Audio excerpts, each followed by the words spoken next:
Chers amis, Rev Tov, Beshem Hashem, Naaseh, Venatzliach, nous sommes jeudi soir, le 18 du mois de janvier, déjà le tête du mois de Shvat Lechaim Tovim Ul Shalom. Premier shiur de la soirée. Je pense qu'on en aura au moins deux.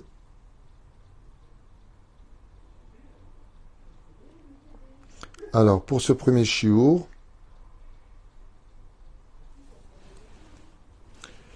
nous avons shiur acheté par Léa Lombroso pour l'élévation de l'âme de Aziza Badiamanti, Aléa Ashalom, Roi Hashem, Tenahena Began Eden Lyon, Vechol Asharvat Ima, Bichlal Alachamim Vaselichot Vechen, Yehi Ratzon, Venomar Amen, Tien Nishmatat Zorachayim, Veshenelo Neda Yoter, Dava Yeshuot, Venechamot, Be'ezrat Hashem Barach.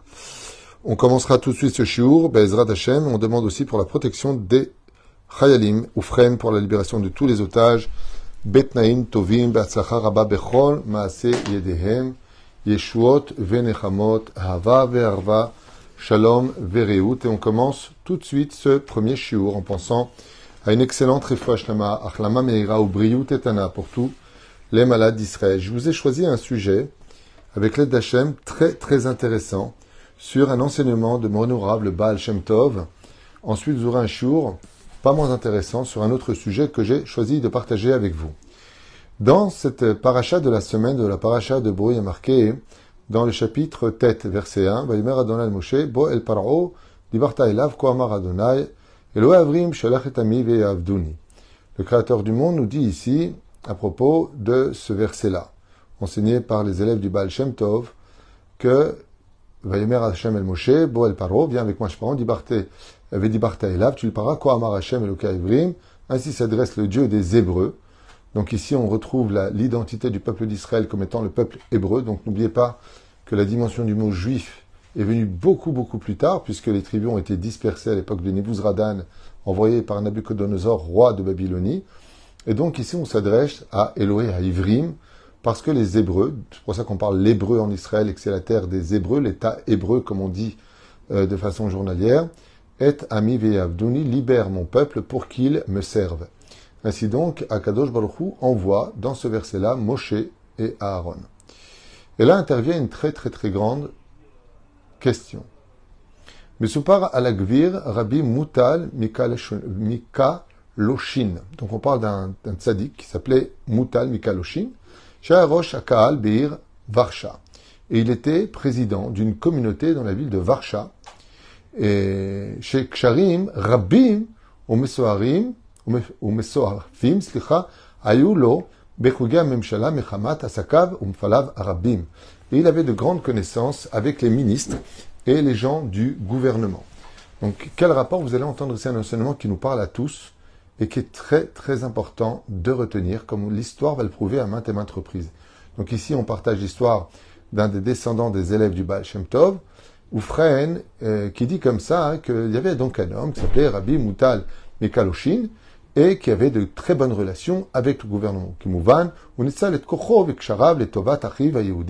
Et bien entendu, ce tzaddik avait l'habitude de demander toutes choses possibles pour Be'ezrat Hashem, le bien-être des Juifs qui étaient particulièrement persécutés à cette époque.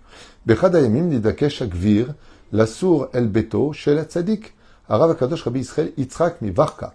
Il y avait aussi un autre tzaddik qui était très connu à cette époque, qu'on appelait le Rav Akadosh Rabbi Israël Yitzhak Mivarka, Zecher Tzadik Kadosh Bracha, Kasher Igial, le Bet HaTzadik Nichnas El HaKodesh Pnima, ושם סיפר לו הצדיק בדאגה וכך אמר, הנה, השלטון והממשלה קבעו שחובה ליהודים לדון את דיני בהערכות של הגויים.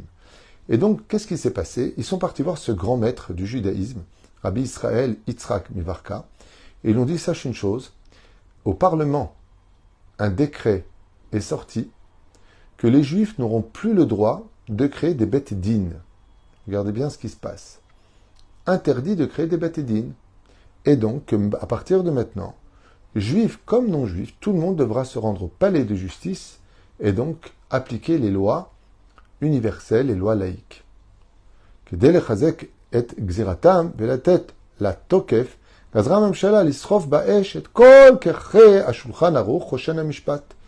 Et donc, pour être certain que les Juifs ne puissent plus juger dans les palais de justice juifs, c'est-à-dire qu'on appelle le Bet Din, ils ont ordonné qu'on brûle sur les 4 parties du Shulchan Aruch, Choshen Mishpat, qui parlent des lois justement des dîners Mamonot, entre autres, qui nous parlent donc de Shoskim B'Dinei Israël, Alpi Torat Moshe, et donc tout ce qui touche Dînei Mamonot, Dînei Vashot, Vechinazé Aderer, toutes les lois qu'on a l'habitude de régler devant le Beddin, donc de les brûler pour que les enseignants n'aient plus de référence, ne puissent plus regarder qu'est-ce que la Torah d'Israël propose comme loi, car nous les Juifs, nous avons une mitzvah de ne suivre que les lois de la Torah. Que les lois. C'est pour ça qu'un Juif qui aura un conflit avec un autre Juif n'a pas le droit d'aller selon le palais de justice et les avocats. Il doit d'abord se référer au Dayanim, et si un des deux parties refuse de s'y rendre, à partir de ce moment-là, le Beddin va convoquer la partie adverse. Si elle refuse au bout de 3 fois, eh bien, celui qui s'était présenté au Beddin recevra une lettre qui lui autorisera d'aller selon les lois laïques. Sinon, la Torah peut tout résoudre. Et il faut savoir que la Torah, elle, a une vision de la justice complètement différente de celle des hommes. Comme vous le savez, la Torah est divine.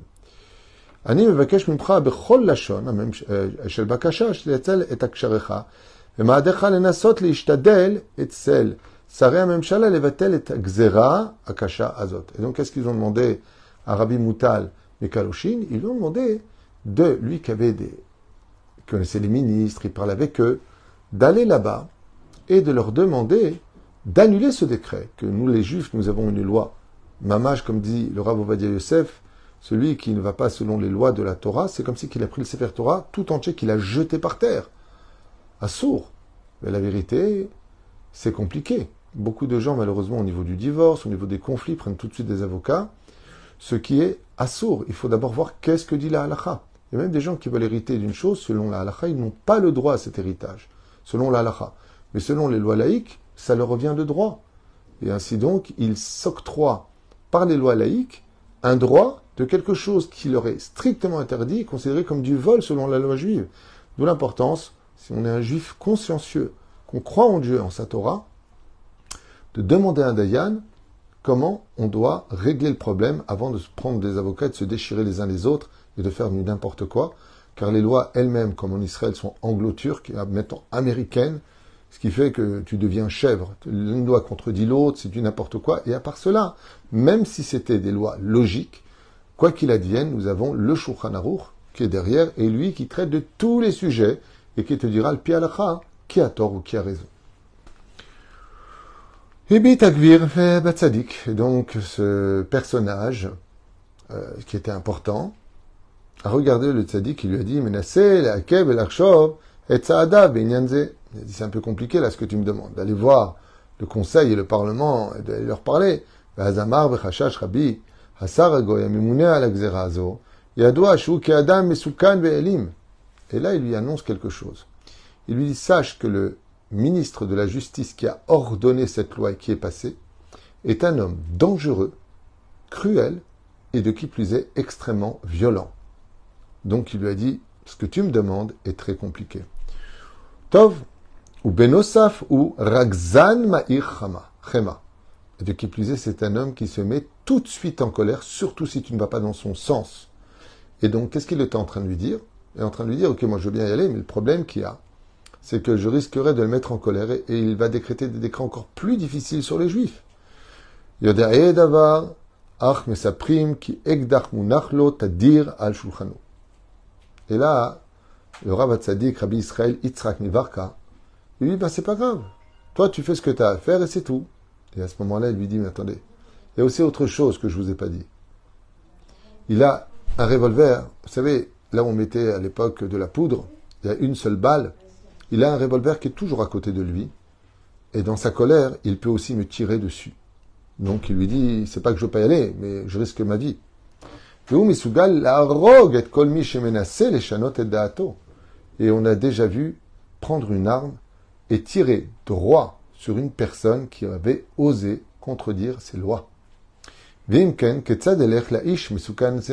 Comment vous pouvez me demander d'aller voir cet homme-là? Quelle est la chose qui va me garantir que je vais m'en sortir? Est-ce que je veux dire Elad, Emir, Aneni 3 fois et je vais avoir un miracle?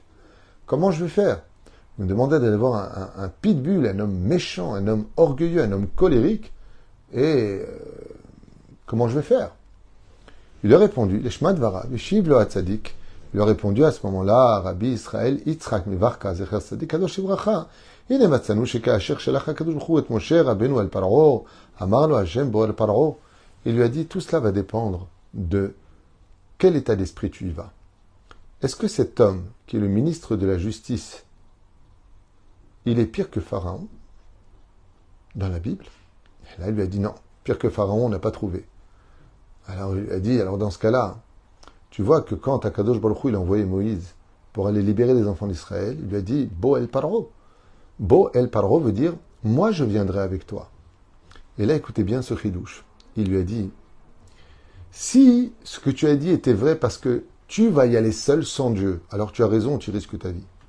Mais si tu vas avec une émouna ferme, sachant que Dieu est avec toi, et que tu vas pour faire une mitzvah, et que tu y vas d'un cœur pur et sincère, tu n'as rien à craindre. Comme ça s'est passé pour le Rav Ovadia Yosef quand il était grand rabbin d'Égypte, alors qu'un boucher qui était un peu dans la mafia s'est vu refuser la cacheroute pour sa grande boucherie qui venait d'ouvrir, il n'a pas hésité à prendre un revolver et l'a déposé sur la tempe du Rav Ovadia Yosef en Égypte. Et il lui a dit, si tu ne me donnes pas tout de suite la Théouda, je te tire une balle dans la tête. Et le Rav Ovadia Yosef, il a regardé comme ça, il lui a dit, tu peux tirer dès maintenant, je ne signerai jamais un acte de cacheroute avec une personne comme toi qui risquerait de donner du taref à des juifs qui te feraient confiance. C'est hors de question.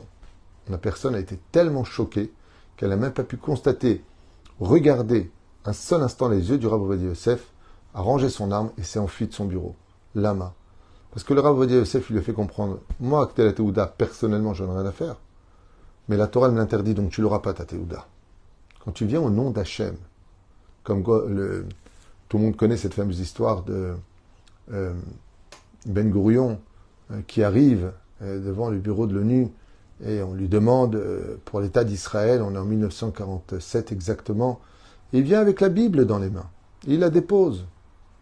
Il dit, je viens au nom de la Torah. Vous rappelez que cette terre nous a été donnée pour toutes les générations, qu'on y soit ou qu'on n'y soit pas. Cette terre nous a été donnée, comme il l'a promis à Abraham, Yitzhak et Yaakov. C'est marqué dans la Bible. Et l'ONU constata qu'à 57 reprises dans la Torah, le créateur qu'on appelle la Bible en français, le créateur du monde, qui possède le ciel et la terre, l'a donné à Israël. Ce petit bout de terrain qu'on voit à peine sur le globus, il l'a donné. Il a été accepté. Quand tu viens au nom d'Hachem, Esther a utilisé le même stratagème. On lui demanda dans la Megillat Esther d'aller voir Achashverosh. Achashverosh, cet homme cruel, souvent bourré, elle lui a dit, mais il ne m'a pas appelé, ça fait 30 jours. Si j'y vais, sans invitation, je risque ma vie. Et Mordechai lui dit, mais t'as pas compris. Si tu arrivais à l'état d'être une reine près du roi Achashverosh, c'était pour t'occuper de ton peuple. Nul n'est indispensable. Si tu ne prends pas ce rôle, demain il te trouvera plus belle que toi, te répudiera, ou te pendra, et une autre prendra ta place, et fera le travail. Qu'est-ce qu'elle répond, Esther? J'ai compris, j'ai fait une erreur. J'ai pensé que j'allais y aller seul. Mais si tu y vas au nom d'Hachem, si ce que tu fais c'est au nom de la Torah, n'aie jamais peur des obstacles qui se tiendront à toi. Jamais, jamais, jamais. Chez Neymar, va Yomer Adonai el Moshe, bon el Paro, d'aller chez Pharaon, faut être fou. Je suis avec toi. Yosef Hatzadik sort de prison. Tais-toi, ça fait 12 ans que tu y es. Tu sors avec une Magen David sur toi, tu arrives devant Pharaon. T'es qui? Mon nom est personne, je suis touriste, on s'est trompé, on m'a accusé de choses que je n'avais pas faites. Qu'est-ce que dit Yosef Hatzadik? Je suis juif, je viens du pays des Hébreux. Ganov gunavti me eretza ivrim, il y a marqué. Volé, j'ai été volé de la terre des Hébreux. Il lui dit, bon, déjà un esclave, en plus un Hébreu, on l'aura tout vu ici. Ok. Alors, j'ai fait un rêve. Il dit, non, t'as pas fait un rêve. Le créateur du monde, pas toi, le mytho, il lui dit à Pharaon. Il sort de prison. Il parle au Pharaon qui assassinait 150 bébés le soir, selon Midrash, 150 bébés la nuit, parce qu'il se plongeait dans le sang, parce qu'il aurait la lèpre, selon la légende qu'on raconte, les Midrashim. Vous vous rendez compte? Mais tais-toi, dis rien. Fais-toi petit. Non, pas du tout. Yosef Hatzadik qui vit avec Dieu, Be'ezrat Hashem, Imirtza Hashem, avec l'aide d'Hachem. Il n'y a que Dieu dans la vie. Ouh, il arrive devant Pharaon. Pharaon, il disait, moi je suis Dieu. Il disait à tout le monde, il s'empêchait d'aller aux toilettes, jusqu'à aller dans le Nil, à l'intérieur. Là-bas, il faisait ses besoins. Et donc, je disais, waouh, c'est un Dieu, il fait même pas ses besoins. Si, il les faisait, mais en secret. Et là vient Yosef Hatzadik, il lui dit, au fait, Dieu, il a un message à te donner, le bouffon, là, en face. Qu'est-ce qu'il fait Pharaon? Il lui donne le sceau, il lui donne le sceptre, et il dit, tout le monde maintenant l'écoutera. Personne ne contredira les ordres de Yosef Hatzadik. Mais comment t'as fait ça, Yosef? Bo, elle, quand tu es avec Dieu, partout où tu vas, il n'y a pas. Tu ne peux pas rater ton histoire. Lo amar lo lech, lo Hashem, lech el Paro, il lui a pas dit va chez Pharaon. Et là, Bo, viens avec moi. Il lui a pas dit va, viens avec moi. Le Baal Shem Tov nous apprend que si dans tout ce que tu fais, tu prends un Kadosh Baruch Hu avec toi, dans le travail, dans tes relations familiales, professionnelles, sociales, amicales, il y a toujours Hachem, n'aie peur de personne. Ni des gens méchants, ni des gens pas méchants. Va jusqu'au bout et n'aie peur de personne. Ils te comprendront tôt ou tard parce que Dieu est avec toi.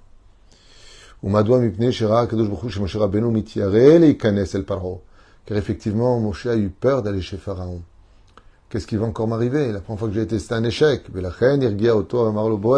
avec moi, viens avec moi, le Paro. Ani, Vatan et l'air. Ensemble, nous irons. Et quand je suis avec toi, Gam Keler Beket, avec Loïrara, il m'a dit, même dans la vallée de la mort, là où, Chaz Shalom, il y a de l'ombre et des démons, n'aie peur de rien quand Dieu est avec toi. Ve'afani Amar Atzadik, Rohim Nafshi Telave Otra. Et là, Rabbi Israël Yitzhak Mivarka, il lui a dit, toi, tu vas aller voir ce ministre cruel de la justice. Dieu sera avec toi puisque je t'envoie pour sauver la Torah de Moshe, et moi-même, je t'accompagnerai par mes prières. Et effectivement, l'histoire conclut que ce ministre s'est révisé, et quand il a vu le côté déterminé de Rabbi Moutal Mikalushin, qui était venu dans ce gvir, cet homme important de la communauté juive, qui était venu au nom de Dieu lui dire ce que tu fais, c'est pas bien, il a quand même reçu.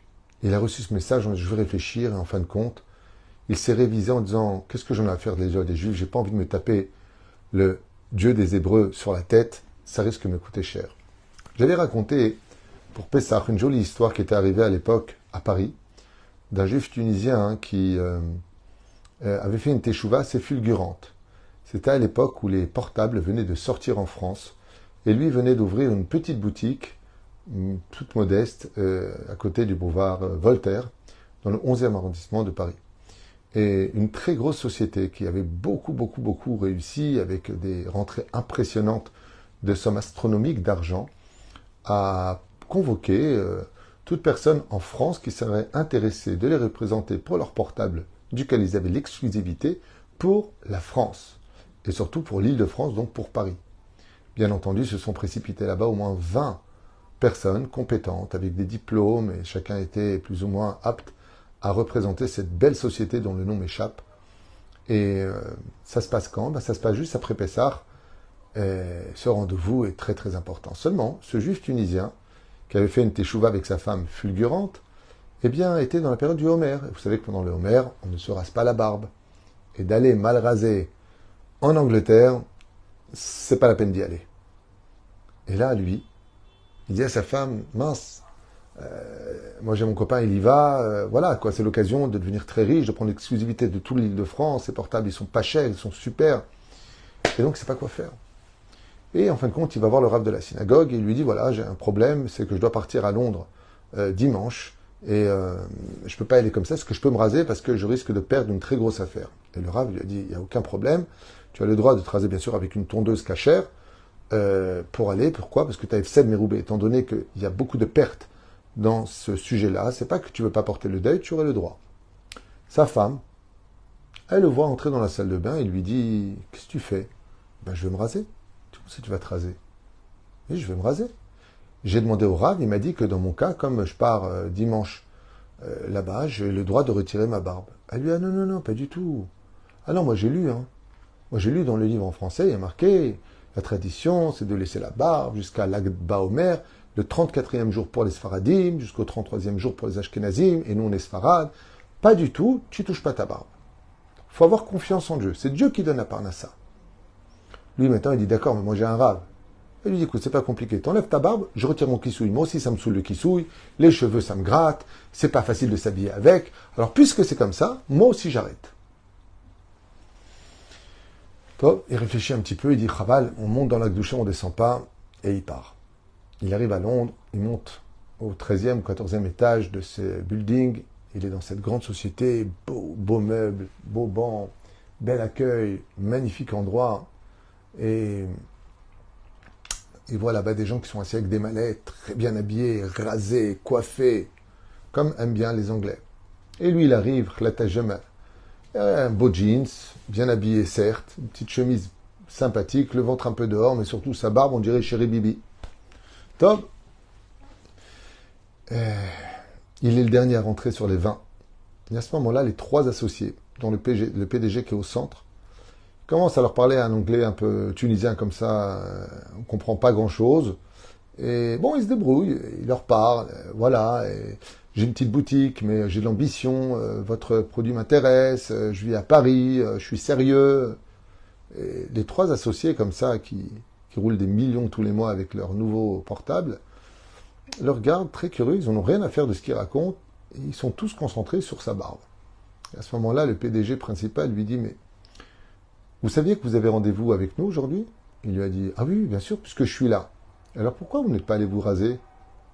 Vous n'avez pas honte de vous présenter devant nous avec une barbe? Yeah. Qu'est-ce que vous voulez que j'y fasse? Je suis en deuil. Je dis, ah, vous êtes en deuil? Pardon, toutes mes condoléances. De qui? Il dit de Rabbi Akiva. Enfin, de ses élèves. Il y avait 24 000 élèves. Surpris, les 3 Anglais disent 24 000 élèves. Il étudie où? Ah, ben, il étudie à Jérusalem à l'époque. Hein. Enfin, je ne sais même pas, je crois que c'est dans le nord d'Israël. Ils s'embrouillent. Mais il y a combien de temps? Oh, 1800 ans, 2000 ans. Et là, ils sont stupéfaits, ils le regardent comme ça, et lui disent, attendez. Vous êtes en deuil d'un rabbin à vous que vous n'avez jamais vu, ni d'Adam ni d'Ève, et vous gardez la barbe, vous venez à ce rendez-vous parce que c'est votre tradition, parce que la loi vous le demande, et vous n'avez même pas pensé à vous raser? Et il lui a dit, ah non, pas du tout. Ah non, c'est pas possible. C'est notre tradition, nous on est juifs, et c'est comme ça. Il dit, bon écoutez, on va s'arrêter là. On vous remercie. Il dit, oh, de toute façon, je ne m'attendais pas à autre chose. Je savais très bien que...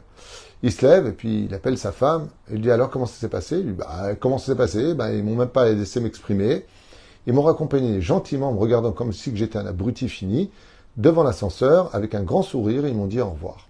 Et sa femme, elle lui dit, tant mieux. C'est ce que veut Dieu, il n'y a pas de problème. Seulement voilà, après l'Akba Omer, il reçoit un courrier. Et dans le courrier, on lui demande de revenir au bureau, car il a été sélectionné pour les représenter en Île-de-France. Truc de fou. Il n'en revient pas. Sa femme lui fait un grand sourire. Tu vois, maintenant tu peux y aller. L'Akba Omer, c'est passé. Et il arrive là-bas, costumé, et cette fois, il est rasé. Il arrive devant eux, il le regarde comme ça, avec un grand sourire, et le PDG lui dit, vous avez été sélectionné alors que tous étaient beaucoup plus compétents que vous. Mais la seule personne qu'on cherchait parmi les gens qui sont venus, c'est une personne qui ne se prend pas pour une tête. On cherche des bras en Europe. On cherche des bras à Paris. On ne cherche pas des têtes qui nous prennent la tête, qui vont changer les formules, qui vont...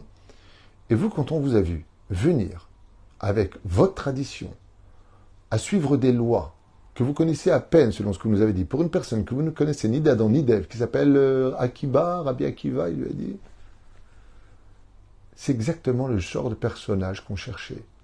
Quelqu'un qui ne discutera pas nos ordres, qui fera exactement ce qu'on lui demande, dans le système que nous on veut, et pas qui se la jouera patron sur notre dos. C'est la raison pour laquelle on vous a choisi. Parce que vous avez été fidèles à vos lois depuis 2000 ans. Donc on peut vous faire confiance au moins pour 20 ans de travail ensemble. Félicitations. C'est justement parce qu'il est venu avec la fierté de suivre la tradition juive au nom de Dieu que son contrat a été le seul qui a été accepté alors qu'il n'avait aucune chance logique de remporter ce contrat qu'il a rendu très riche par la suite, grâce à sa femme, mais surtout grâce à Dieu. Baruch Adonai Leolam, Amen ve Amen. N'oubliez jamais, quand on vient avec Hachem, partout où on va. Tu n'as jamais rien à craindre. Dieu sera toujours avec toi. Vous avez un shiur dans quelques instants à ne pas rater, je vous le conseille. Kol Tuv et Litraot.